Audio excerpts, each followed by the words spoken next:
अवसर प्रदान करें। असेंबली में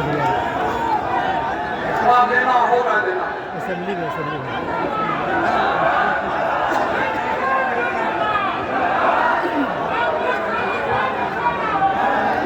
बहुत बहुत धन्यवाद संचालक महोदय। All India Muslim personal law board और इमारत सरिया और अन्य संगठनों के द्वारा चंद्रशेखर आजाद को अपोज करने के लिए, रिजेक्ट करने के लिए जो धरना प्रदर्शन किया जा रहा है, मैं इसमें सहयोग करने के लिए और अपना समर्थन देने के लिए यहाँ पहुंचा। प्यारे साथियों, इस मंच पर बहुत ही जिम्मेदार शख्सियतें बैठी हुई। मैं इस तरह से सरकार की इस कार्रवाई को समझ पाया कि अगर किसी को कमजोर करना हो, किसी को बर्बाद करना हो, किसी को नुकसान पहुंचाना हो, तो लाठी से मारने की जरूरत नहीं, उसकी आर्थिक ताकत को कमजोर कर दो, उसकी ताकत को इतना कमजोर कर दो कि वो घुटनों पे आ जाए। सरकार ने सोची समझी नीयत से किया। जिस दिन ये बिल, अमेंडमेंट बिल पार्लियामेंट में आया था, उस दिन भी हमारी पार्टी आजाद समाज पार्टी बेईमानी इसके विरोध में खड़ी थी।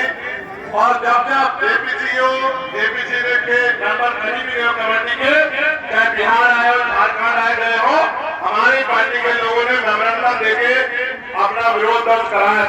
और अब जब सार्वजनिक रूप से चर्चाएं होने लगी है, तो हम सार्वजनिक रूप से भी मंच से इस बात का ऐलान करते हैं कि हम इसका विरोध करते हैं। उसका एक कारण भी, हम संविधान को मानने वाले लोग, और संविधान ने हर धर्म को धार्मिक आजादी दी। आर्टिकल 24, 25, 26, आर्टिकल 14, 15, 16, 17, 18, 19 वो लोगों को प्रोटेक्ट करता है, ताकत देता है, उनको अवसर देता है विरोध करने का, आगे बढ़ने का, तरक्की करने का, अपने अधिकारों का संरक्षण करने का। लेकिन इस सरकार की नीयत ठीक नहीं है। कल मुझसे कोई पत्रकार ये कह रहा था कि मोदी जी ने सौगात दी है, ईद पे गिर रहे हैं, तो मैंने उनसे कहा सियासत किस कदर लोगों पर एहसान करती है, पहले आंखें छीन लेती है, फिर चश्मे दान करती है। एक तरफ मुल्क के मुसलमानों से उनके कब्रिस्तान, उनकी खानका, उनकी मस्जिद, उनकी जगह को छीना जा रहा, उनको लूटने का प्रयास किया जा रहा है। दूसरी तरफ फिर देकर हमें बेवकूफ बनाने का प्रयास किया जा रहा है कि हमारे कदमों पे नमक छिड़कने जैसा। हम इनकी बातों में नहीं आएंगे। हमें संविधान में प्रोटेक्शन का अधिकार दिया है, प्रोटेस्ट का अधिकार दिया, हम आपको प्रोटेक्ट भी करेंगे और हम बड़े से बड़े धरना प्रदर्शन करके इस सरकार को चैलेंज भी करेंगे। और मैं बहुत जिम्मेदारी से कह रहा हूँ, बहुत जिम्मेदारी से कह रहा हूँ, एक बार जीवन मिलता है, बार बार नहीं मिलता जीवन, इसलिए याद रखा जाता है कि आपने क्या किया। इतिहास याद रखेगा जब देश में चुन किया जा रहा था कौन किस तरफ खड़ा था।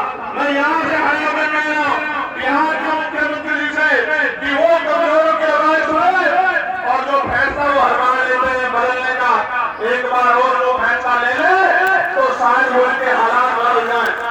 मैंने आज लोकसभा चुनाव से पहले मैं यहाँ आया था, मैंने उनसे आग्रह किया था कि आपकी छवि बहुत अच्छी है, आपको देश में शक्ति का निर्माण करना चाहिए, सारे लोगों को इकट्ठा करना चाहिए। उन्होंने बात तो मानी, लेकिन अंत समय में वो बदल गए, इसका नुकसान उठाना पड़ रहा है।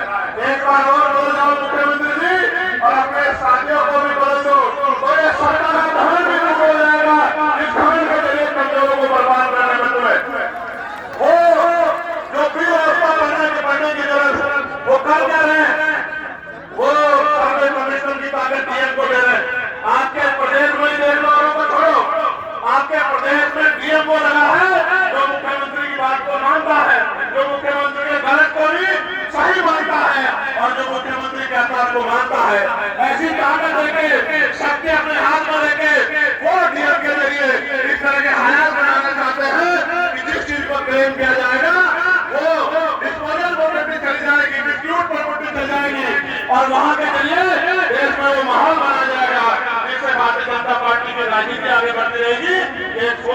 साजिश है।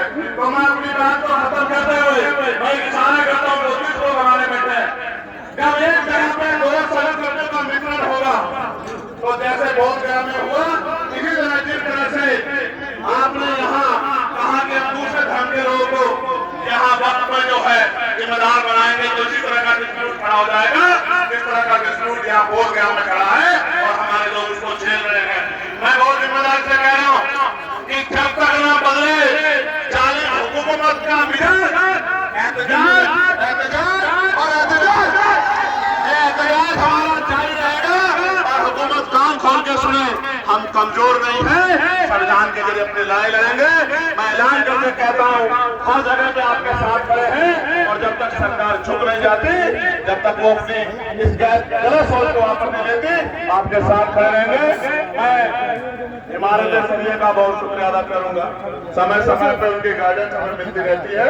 मैं उनके लिए उस पूरे मूवमेंट की तरक्की के लिए भी और उनके लिए भी अच्छी सेहत की प्रार्थना करूंगा। बहुत बहुत धन्यवाद। जय भीम, जय भारत, जय संविधान। आदाब, नमस्कार, सत श्री अकाल। धन्यवाद। अब वक्त जो है बड़ी तेजी के साथ गुजरता चला जा रहा है और जोहर की नमाज का 1 बज चुके हैं, 1:15। इंशाअल्लाह जोहर की नमाज अदा नहीं होगी, वक्त में हम लोग अदा करेंगे। चंद हजरात का इज़हार ख्याल बहुत जरूरी है। उसके बाद इंशाअल्लाह आप मुतमईन रहे, तकाजे आ रहे हैं नमाज जोहर के वक्त का, तो इंशाअल्लाह इसका ख्याल मुकम्मल तौर पर रखा जाएगा।